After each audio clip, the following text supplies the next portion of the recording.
Hey guys, Sublord here, back in with another action figure news video, and as per tradition here at Overlord Productions, we are going to be discussing the Mythic Legion's Gcon reveals for the calendar year 2025, for those of you watching this in the future, brought to us by the fine folks over at Four Horsemen Studios. And I have to be honest, I was a bit skeptical about what I was going to think about this wave initially, but after seeing the reveals, taking everything in, I am very satisfied with what the Horsemen had to show this time around, because if you hadn't noticed, we're moving away from the Second Great War and into new territory for the Mythic Legion's line. This is titled The Dawn of Discovery, so we are setting sail to the seas of Mythos.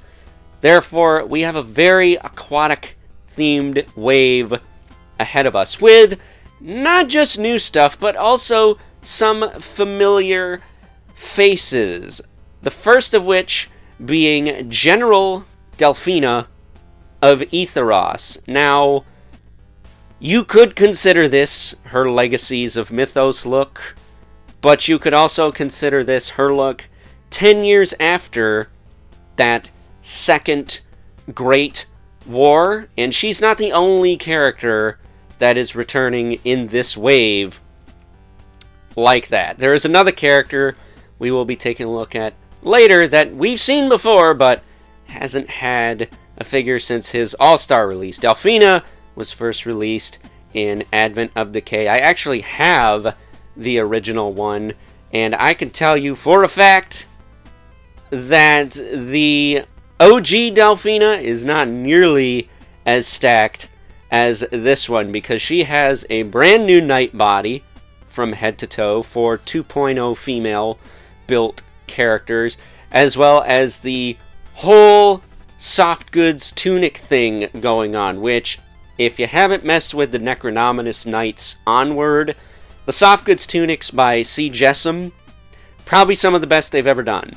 Necronominous soft goods forward in general are some of the best soft goods I've seen on action figures of this scale in a long time, and you know me, I'm very critical about the Four Horsemen soft goods. I've had plenty of busted wires and whatnot, but these, very, very nice. I super stoked to get a new version of this character, but no skull faceplate, so I can't kill her and make her an undead, but Belualith did come with an alternate head, so I guess there is that at my disposal. But moving on from Delphina to something a little bit more new, and I say a little bit in air quotes because we got a full-blown manta ray-looking guy. He is a fisherman, part of the good guy ocean faction, we'll say, and I'm going to tell you right out the bat, because this is, you know, Four Horsemen stuff, the names are going to escape me throughout this video. This is one of those. I don't remember his name. I know it ends with an O. Is it like Mudo or something like that? Don't quote me on that. But like Delphina, stacked with accessories. And like Delphina, he is a standard figure coming in at $42, which is kind of crazy considering, what, those Magic the Gathering Marvel Legends are $40 and you don't get half this much stuff in the box. So that is quite impressive and a testament to how much the Four Horsemen give a crap about their product. I mean, you can say what you will about them, but they do care about their own in-house brands. And then we have this kind of shady merchant guy. He's kind of like, kind of getting closer to a pirate, but not quite. He's dealt with Scapular the Crypt Breaker before. And speaking of which, you can swap his faceplate out for the Scapular skull, so maybe I'll be turning this guy into an undead at some point. Wink, wink, nudge, nudge. I'm notorious for that. Ask my friends. You know who you are. But like all the other figures, he is stacked with other accessories, and not for nothing, you could strip him down and make him more of a thug-type character. Also, clocks in at the $42 price point. You're going to hear that a lot throughout this video, which is something I was quite surprised about. Up until the end, everything was $42, except the accessory set, which I didn't grab pictures of, but aside from the shark mouth, there's nothing a whole lot I was interested in that, but I will say it's one of the better accessory sets. But talking about characters that really piqued my interest in this wave, we have this little imp character, whose name also escapes me. And this guy is so up my speed. He looks like Belphegor's little minion, but he's actually a minion of the captain of the evil ocean faction, which is essentially pirates. Like, just gonna put it out there already. It's a pirate faction. There's an imp pirate character. There is a human pirate character, and then there's a something else pirate character we'll talk about a little later. But this guy is also kind of special because he is the 300th Mythic Legions figure ever revealed to the world. So I'm kind of hoping they put a little sticker on the box that says, hey, this is number 300. But I'm sure that's kind of a pain in the butt. They probably just want to get this figure out as soon as possible. But on to his boss. We have Captain Iron Skull. While I do think it's a missed opportunity to not give him an actual Iron Skull face, he's still really cool. He's got the big, gnarly, kind of Trapjaw 2000X looking hook game going on there. Comes with a bunch of accessories like the other figures, which, yeah, not for nothing. The Imp guy, $42. This guy, $42, which is the current standard price of a Mythic Legions, Cosmic Legions, whatever, release now because of the whole...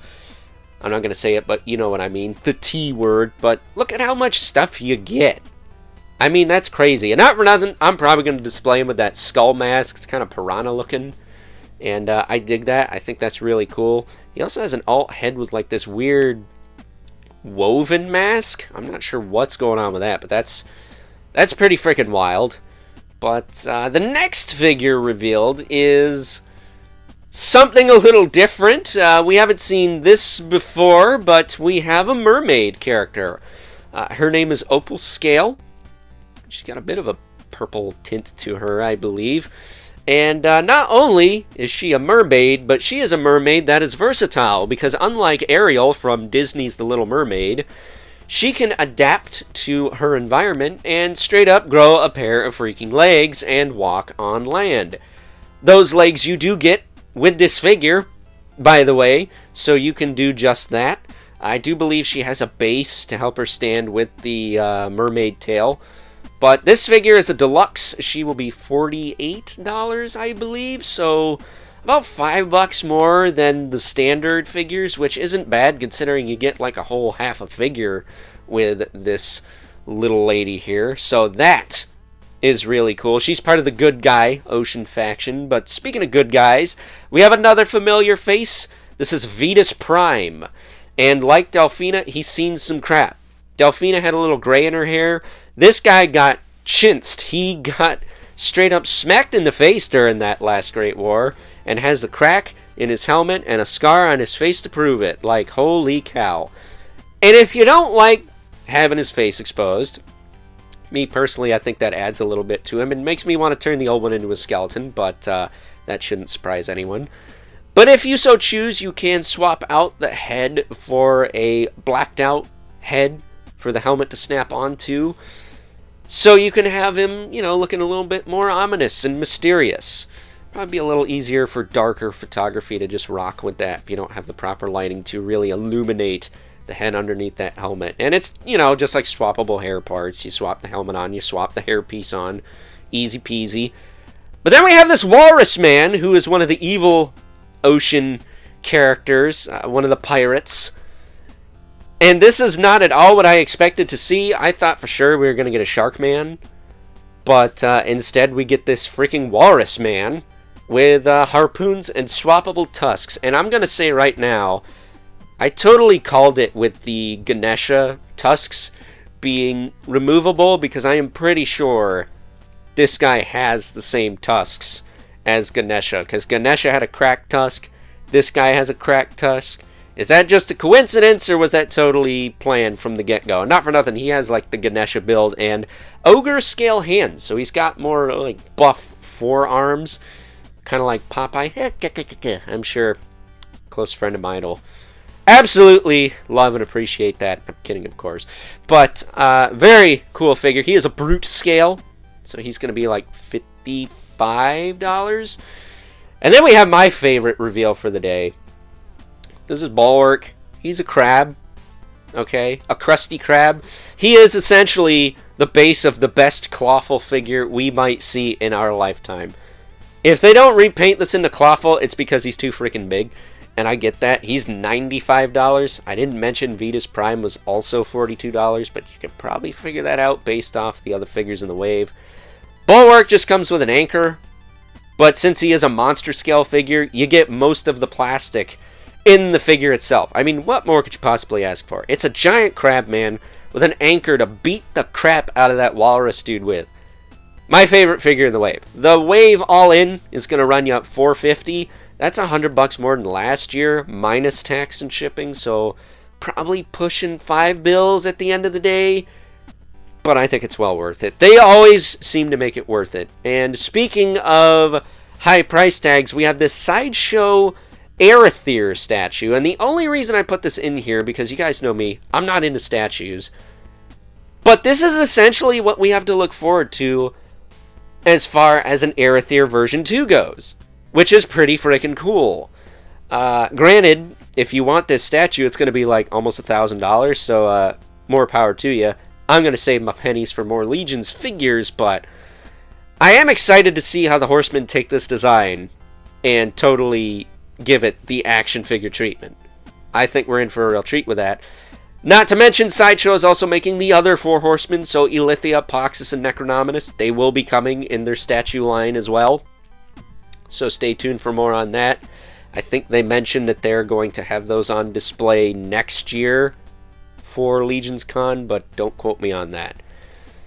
And then the last reveal of Gcon, anyways, was this character from Joe Manganiello, who is an actor from True Blood, but I know him better as Flash Thompson from the Sam Raimi, Tobey Maguire Spider-Man movies.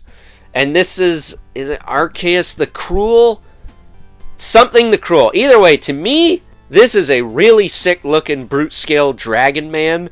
New sculpt from head to toe. He's got all the new articulation the Horsemen have been integrating into their figures. If you saw my Jersey Devil Figura Obscura review, you know, he had the double knees. This guy's got the double knees. I think he's got double elbows. He's got a swappable decaying arm, which gives me more hope for an undead brute scale figure. Just saying. But yeah, this is going to be available in January of next year, so stay tuned for that. But what's available right now, and I just got this information earlier today from my buddy Patrick, shout out to Patrick, who is live on scene at Legions Con at booth number 17. I believe that's the Wolf King Customs booth, but don't quote me on that.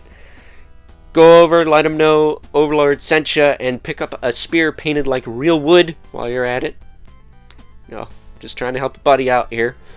But we have this koi fellow. Now, I don't know if he's the koi guy from the Mythic Legions Dawn of Discovery storyline, but he's a cool koi fish dude person guy nonetheless. So if you're at the show, you can pick this up there. I'm not sure of any limits. I know the Legendary Barbarian is available, but that's one per person. And the Legendary Barbarian also, heads up, goes up for sale next week on Store Horseman. I don't know if this guy does or not, but there is another drop at the show, and that is the Figura Obscura Thoth from Gods of Egypt. Now, I don't have any pictures of that, but I will leave a link in the description below to DorkLair's review of that if you are oh so very curious as to what he has to offer in terms of accessories and whatnot. But that is it, folks. That was one heck of a Gcon / Legions Con reveal session. I must say, a lot more than usual, and not for nothing, there's like a wave's worth of figures you can pick up at the show right now. I got all 4 exclusives thanks to my buddy Patrick. Forwarded him the money in advance because I knew he was going. He was nice enough to pick those up for me, so expect reviews of those in the we'll say near to distant future. I'm not quite sure when. I want him to take a little bit of a break after the show just to chill out and relax, because I'm sure that while the show is fun, there is always stress involved when you're a vendor at a show like this. One with a lot of people, a lot of cool stuff going on. You need to take it all in and have fun. That is the main goal with something like this. Have fun with it. Don't worry about XYZ. Just have fun with it. And I have to say, even though I'm not there because well, lack of funds and my disability kind of prohibits me from getting the full experience. I am enjoying it vicariously through others, and have been talking to my buddy Patrick throughout the day. He's been giving me the news, so once again, shout out to him for that. But that's going to wrap this news video up. I hope you guys enjoyed this video. Stay tuned. We got some Masters of the Universe videos coming your way. And until next time, I will catch you guys later.